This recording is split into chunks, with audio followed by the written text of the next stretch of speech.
having some issues to sort out, but gladly we are happy that you're still with us and we are here to drive your business. All right, now we head into our daily report today. It is a cold Wednesday evening, but we started off with the National Guidance Policy. As the government is aware that the major strategic obstacle to Uganda's socio-economic progress since independence is a lack of ideological direction and a lack of understanding of the national vision.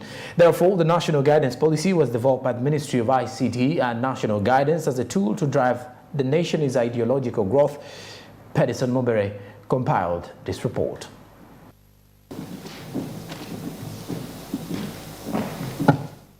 As government works to turn the nation into a modern state, efforts have been made to raise public consciousness about the desire to achieve socio-economic reforms as defined in the Vision 2040. The National Guidance Policy is therefore a tool to lead the ideological development of the nation by directing and educating the populace on the fundamental national strategic areas, mindsets, and a transformative propagation of the national interests, Pan-Africanism, and a rally towards a shared future, according to the data from the Ministry of ICT. So as it is being developed, we have to have an all-inclusive approach to developing this policy. That is why today, because it is a national guidance policy, a policy that is going to guide this nation, and even people outside the nation, we are calling upon everybody to come and be a part of this discussion. Not everybody as in one by one individual, but representations of different segments of the people that we want to engage with to contribute to this. So we believe that if we get this input, then we are coming up with a policy that people own, that people have agreed to, and therefore when we start coming to the implementation, because remember, a policy is just that from, that shell within which you're supposed to operate. Then after you come up with the shell, you start saying, okay, we want to walk this way. You have to move 2 steps first and then run all that. According to the Minister of State for ICT, Baluku Kabyanga, this policy articulates Uganda's national ideological orientation and unites all stakeholders around a single guiding framework on matters of the national concern. This is an attempt to ensure that future generations are built on the principles of patriotism, national pride, and the common good. We are trying now to bring out national ideology vis-a-vis party ideology. Because some of you don't want to go to Changwanzi. You think when you go there, we are going to indoctrinate you to love NRM. But we want to tell you, look, the party ideology, the NRM ideology feeds in the national ideology. Even when you don't love our party, you should love your country. So now we are bringing out national ideology vis-a-vis party ideology. So what identifies us as Uganda, sometimes there are a few things which are not positive. I don't want to go into them. Why? Because as a nation, we have not sat down to discuss, to dialogue, and agree that these are the few or the many things which are going to identify us. And it affects many aspects of our country, even the economy. If Jamaica can sell reggae music, many years after Bob Marley passed on, up to now they can sell very good reggae music. While we know it was not developed or invented in Jamaica. Uganda has one of the highest youth-to-population ratios in the world. According to the Uganda Bureau of Statistics 2021 report, 47.9% of the young people are under the age of 14. These young people need assistance in their profession choices, life skills, and ideological preferences because they rely on a variety of sources for knowledge, both inside and outside of the classroom. Pedson Mumbere, Smart 24 TV, Business Today. All right, now let's talk securities workshop for the traders in Uganda. Due to lack of sensitization, Ugandan traders have not adapted well to the acquisition of securities, despite calls for them to do so in order to create long-term investment prospects.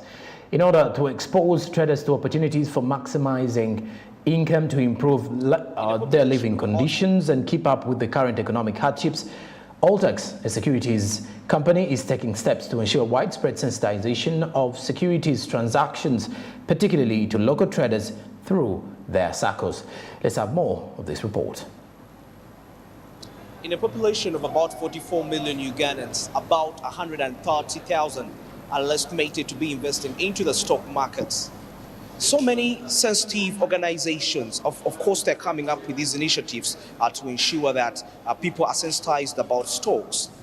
Recently, Altex launched Zabu as a platform where people can actually purchase stocks.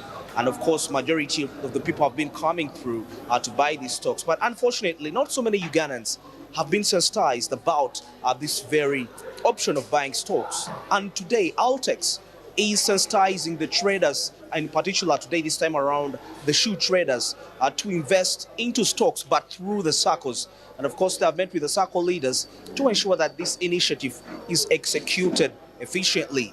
As you might recall, we introduced an access system on USSD a few months ago. So now we have both MTN and Airtel connected. So this is part of the process of sensitization and building the market. So we are speaking to groups like these to make them familiar with securities investment, and later we shall speak to them about access to the market. Yes, because none of them is in this business. So there's a lot of interest. They are curious. They want to know how government pays. So, we're giving the assurance that we receive the interest, and government will pay without fail. So I think all these assurances, we might need to get the voice of the deputy governor or somebody like that in some of these events, just to give that assurance that. But we're quite pleased so far. I think the biggest question is, how will government pay? That's the biggest question that I find, and I find that that's an easy question to answer if we can involve the right person from government to come and do this job.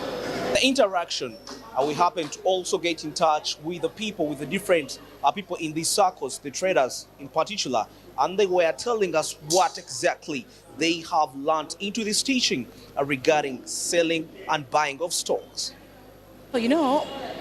They were not easy, but what I've just learned is that I can get more profit into saving with little money, and I get more profit. Of course, everyone outside there, they like to get more money, more than they have. So why don't I invest? I will, and I'll get more time to learn more, because it needs more time to learn. Learned a lot, like by saving kind of. I see that at least when you save, at least you can gain in. So I've learned that even a single coin can at least maintain to a higher level. And I've also come to realize that us, even the lower people, can at least gain something from this thing. So I've enjoyed the thing. Stocks is one of the ways you can actually earn a side income.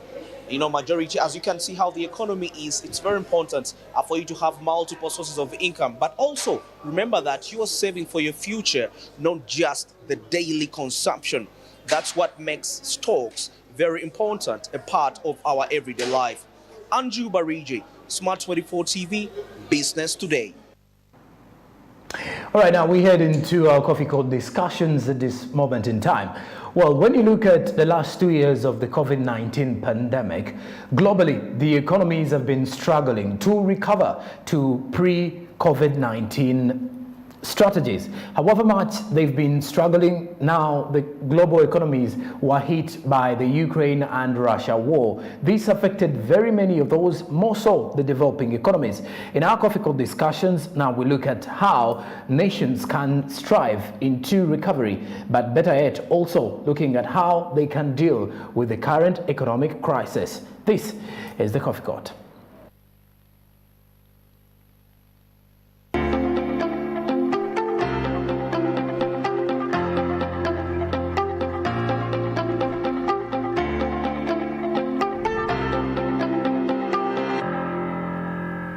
Well, it's a pleasure and thank you for joining us on this Coffee Court where we ask critical questions, but questions that matter. My name is Makubia Fred, and I'm pleased to be speaking to Dr.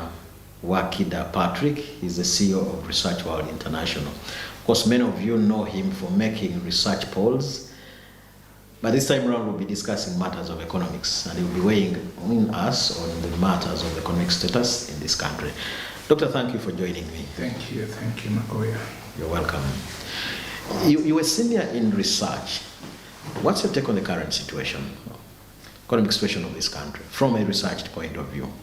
One, Uganda, like any other country, has suffered a recession.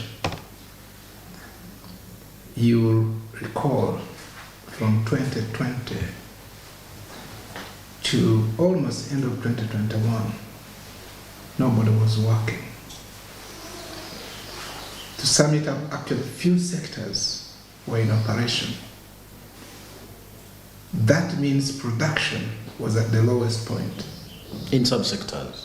In Uganda, for example, the recommendation from the president was that there must be certain sectors that can work. Specialized sectors.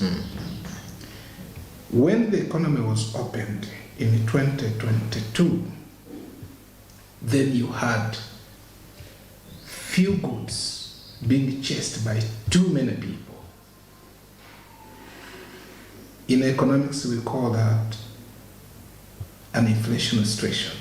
Are you saying during the pandemic there was inflation? After the pandemic. We have experienced inflation running from 3.8 to currently to about 9%. So we've had an inflation situation, partly because of the pandemic. During Corona, production was at its lowest, but also partly because of the global economic destabilization.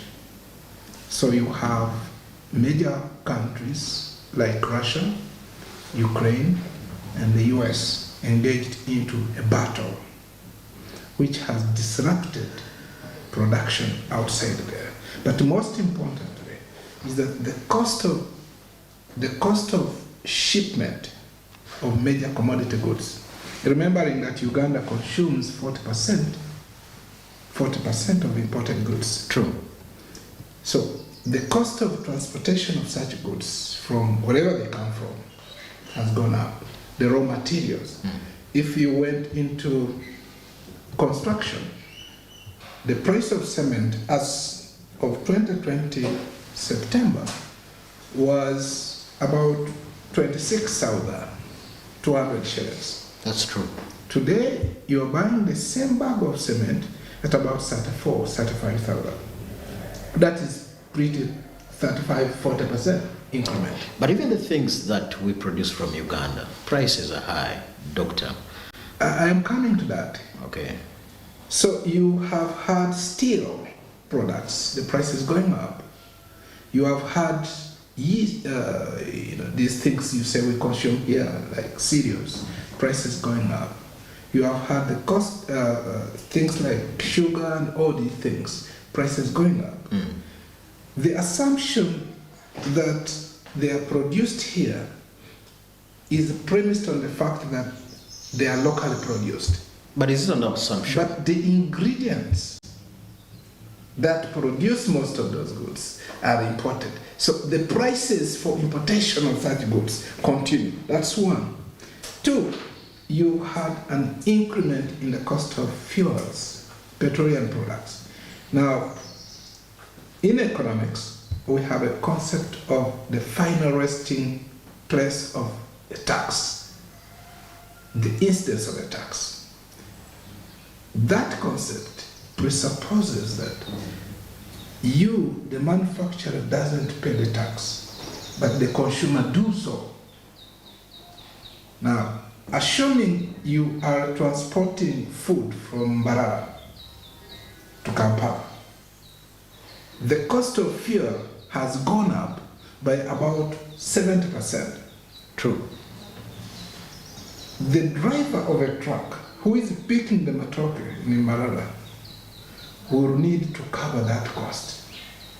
And that cost can only be covered by you who consume that matoke. So once the matoke leaves the garden in Mbarara, it will be transported by the truck to Kampala at a cost. So would they be wrong if they came out and striked? I'm talking about economic strike, not political. The people that consume these products. No, you can't.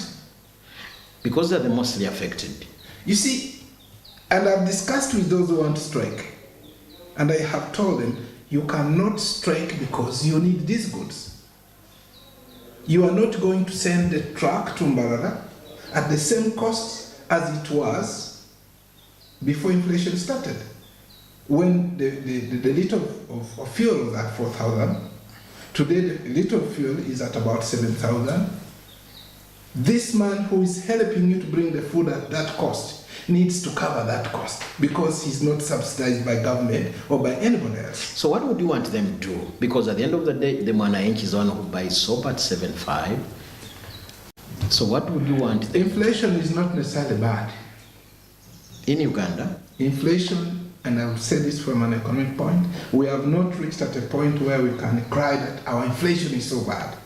In fact, from an economic point of view, less inflation is good because it stimulates production. What people should do is to continue producing. The current inflation you have is a supply shortage inflation. Maybe you associate with people at your level. You've not had an opportunity to visit people in Katanga, downtown, who face these real challenges on a daily basis. It's not only here. Please don't think that this is happening in Uganda. That has become a song everywhere. No, that's wrong. In the US, for the first time, they have inflation hitting about 9%. That's amazing. In the UK, it's about 8.5, actually now 11%. In Brazil, they are going to about 13%. So Ugandans should know this is a global problem.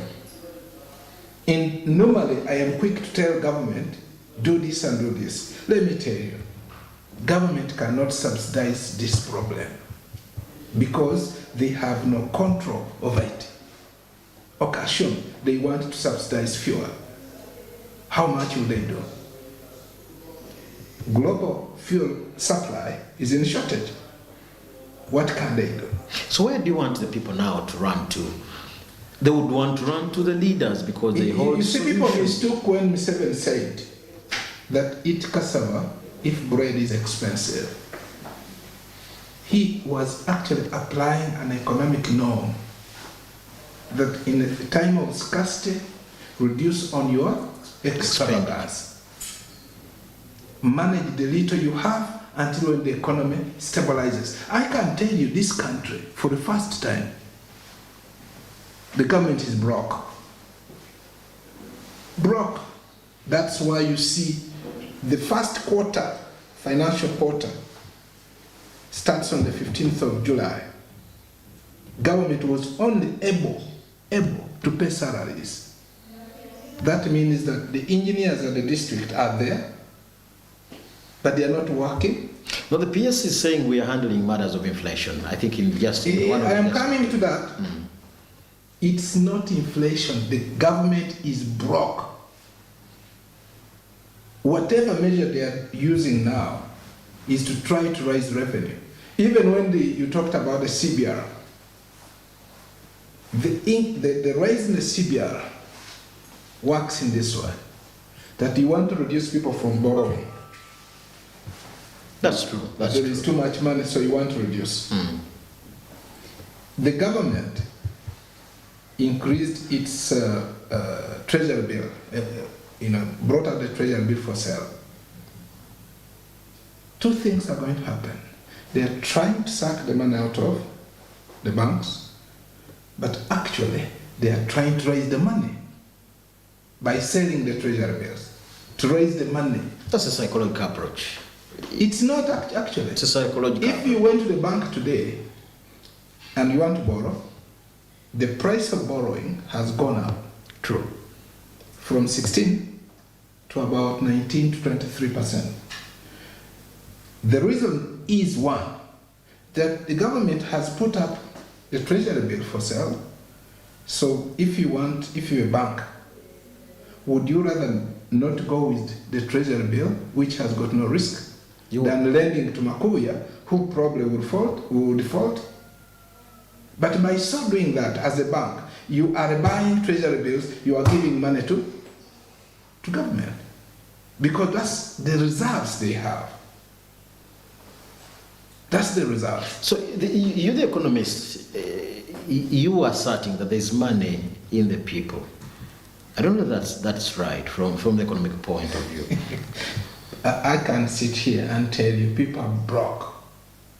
And let nobody tell you that the government is trying to reduce money in circulation because people don't have the money. Because that's what the economics think. No. You want to handle inflation, increase taxes. That's very wrong. What they are trying to do is, rather than allowing Ugandans to spend money, to spend money by consuming goods and services from abroad, we would rather restrict them.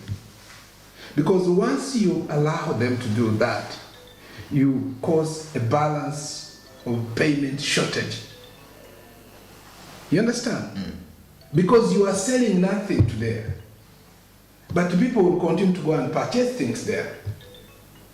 Now, once you are buying and you are not selling there, it means you are not receiving any foreign exchange. What you are doing is you're sending yours out. So from an economic point of view, you know what you do? You quickly say, okay, let me make it so hard for Ugandans to consume goods from outside. And the economists will do that. And I think that's what Ulugorov is doing in the Ministry of Finance. Because we have very little money in terms of reserves. So do you allow all of that to go? Definitely don't. That's why the mechanism government is putting in place to help us revamp the economy. You've heard of the PDM and many other mechanisms. Government is trying, maybe. But it's not going to be through that, what they are doing, the PDM, which you guys are talking about, the MIOGA and all, because practically they have failed on that. Is that from a research point of view? They have failed. There is no evidence that a MIOGA, Intandikwa, Wanabagagawale, and all these things have produced any difference in the lives of people. Because it comes out as a political fund. So you have people there waiting to eat it. Let's look at the economics of it. The politics, it has a political dimension, but there's economic diversion of it, Doctor. If this PDM money is properly used, it may be produced, it might be one of those things that can produce a difference. Because every village is receiving about 100 million shillings, every parish. If you have a district with, say, 200 parishes, you are going to receive close to 2 billion shillings in that district. The question I want to ask you, what will they produce? Who will consume what they produce? The society. So you are going to have people produce a lot of maize, just like it has always been. Which is not bad. And then you will get people buying maize at 200 shillings. Maybe that's another area of engagement. You see, economics of a farmer or a peasant is about production and selling to earn money. So if you produce and you don't have a consumer, which village do you come from? Luero. Okay, let me assure you that there are 50 boys in Luero. Each one is engaged in rearing turkeys, 100 turkeys in that geographic location. Those are 500.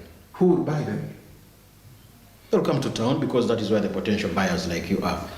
You see, a myoga, I mean, this other thing, the PDM, is spread across the country. So the challenge is going to be, people might start to produce, but they may never have a market. Maybe that's now when we come in to task government and say, for us, we have everything on board. The economics of PDM is aimed at getting people out of poverty, increasing money in their pockets. Which is a good idea. It's a good idea. It is. The frustration should not be because I have produced and I have nobody to buy. You get that? But the starting point is I have what to produce. The market is where now government, just a minute, is where now government says there is African Continental Free Trade Area. It's where we have COMESA. It's where we have these other members coming on the East African board. All those are avenues of those market-based. Markets are quoted. You will get, for example, you have all the matokes, but the matokes cannot all enter the COMESA because there is a country somewhere who is also producing the same market. So they are giving a certain quota, this number of tons. It's not a free space. So doctors, for example, you cannot carry your coffee and enter United Kingdom. You can't. Or the European Union. But you have produced coffee. But what good would it be if you produce and you have nobody to buy it? Of course, we end up in a tragedy in that circumstance. So as a researcher, doctor, what needs to be re-emphasized? I won't say there's nothing on ground. What needs to be re-emphasized? You see, government should look at structures, the kind of economic structure that can earn foreign exchange. So you start by producing products for export. Before you do that, you must establish the market, create relationship with other countries. And I think that's what Mr. Museveni was talking about when he came with the coffee lady, this woman, the Italian lady. He was struggling to see, we have coffee. Was he caught out of concept? Ugandans talk a lot, even before they understand the objective of something. They talk a lot. But also Mr. Museveni did not prepare people for that kind of intervention. Maybe that's for another day. So what needs to be re-emphasized, Dr. Patrick? Production for export. Ugandans can feed themselves, but you need to produce for export, and that should be a processed product. So industrialization. Once you go that way, you have produced, you have processed, you have created jobs. So that's the economy will come out of poverty. This business of taking people in the villages to say, let them develop themselves by growing what they do, people growing chicken, people growing, turkeys, it won't take people out of poverty. Let me tell you, countries that have developed, and when we talk about development, we mean qualitative change in the way people live. People mix these two concepts, development and growth. Growth can be anything. It's like you've seen these children who grow tall, but when you look at them, they can be blown down by wind. Doctor, that's for another day. Yes. So you need to start by saying, what is it that can change the way of life for our people? We want to start agricultural development. I've seen government starting giving tractors. but we want to have a center for processing what they produce. What happens when you come at the processing level? You are at the industrial level, and therefore you are adding value to this product. You are also creating mass jobs for people who work there. They are earning. You are going to earn more money on the product, but you have also created earnings for the Basoga. Would that be good enough as your parting shots, Doctor? Yes. Thank you for speaking to us, Dr. Patrick Wakida. He's in charge of research, World International. Of course, he speaks from the research point of view. This is the Coffee Court. The discussion continues. My name is Fred Makubia. We drive your business.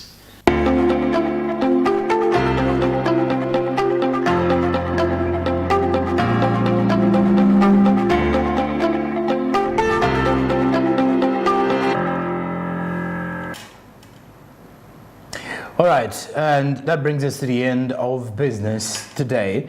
I'm Jerome Paul Sonko with Winnie Williams and Akauchi on sign language, and we've been carrying you tonight. It is still a cold evening, as you can definitely see it in most parts of Kampala as well and the nearby areas, but you can still grab yourself a cup of tea in there and keep your eyes glued on Smart 24 TV for more in regards to business matters. Have a blessed night. We've been coming to you live from Plot 42, Nile Avenue. Till tomorrow, good evening.